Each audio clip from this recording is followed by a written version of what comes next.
currently, a wind advisory. Most of central Indiana right now, Indy Metro included. This actually will go for the next 24 hours. It doesn't expire until 4 a.m. tomorrow.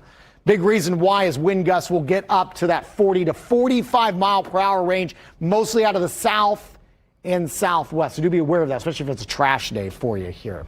But there is that live look downtown. It's chilly still. 23, we have a stubborn stratus deck just draped across the state right now. South wind at 13, so it's already a little blustery. Chills are into the low teens here for this morning. That is an improvement compared to yesterday. Many areas had wind chills in the single digits. So look, it's so cold. You're going to need the layers for sure. But the numbers should start to warm up a little bit as we go throughout the day. I'm watching some features here. I'm just noticing maybe a little bit of light precipitation just northeast of Indianapolis. Looks like maybe sneaking in to Decatur County as well.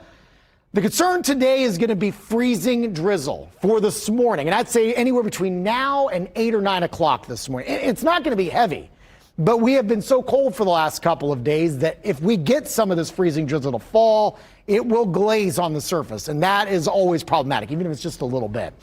So do be aware of that. I don't think it's going to be a widespread issue, but something that we are tracking this morning. Meanwhile, we're watching this trough digging through the Central Plains, and then in the northern plains, another polar front that will be invading later tonight. We'll focus on that in a second. Let's get you through the daytime hours, mid-20s.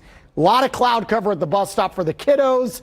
And again, that wind advisory criteria, we hit that for much of the day. 35 to 45 mile per hour wind gusts really all day long.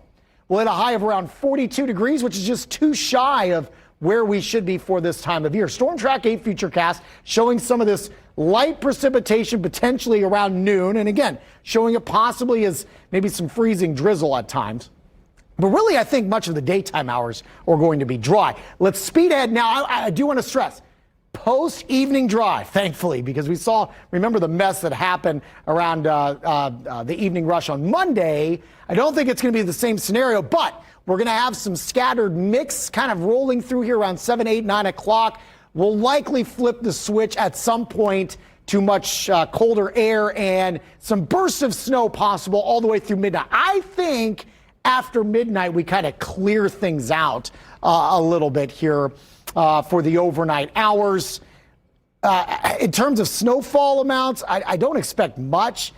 Area-wide, less than an inch. We still could get a little glaze, so just keep that in mind. If you're doing some late-night traveling, there could be some slick spots. But overall, I don't think it's going to be too bad. 14 then. Polar air filling in back behind this. Look at the wind chills tomorrow morning. You're talking anywhere between 4 below to maybe 10 below zero.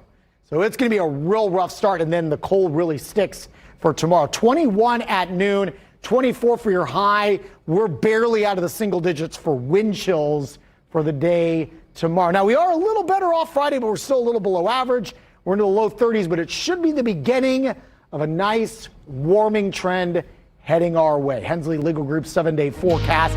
Saturday, we're up to 42. I think most of Sunday is dry, 47 degrees. Rain will arrive late. Mild but wet Monday, 54. We'll also see a chance of showers Tuesday with highs around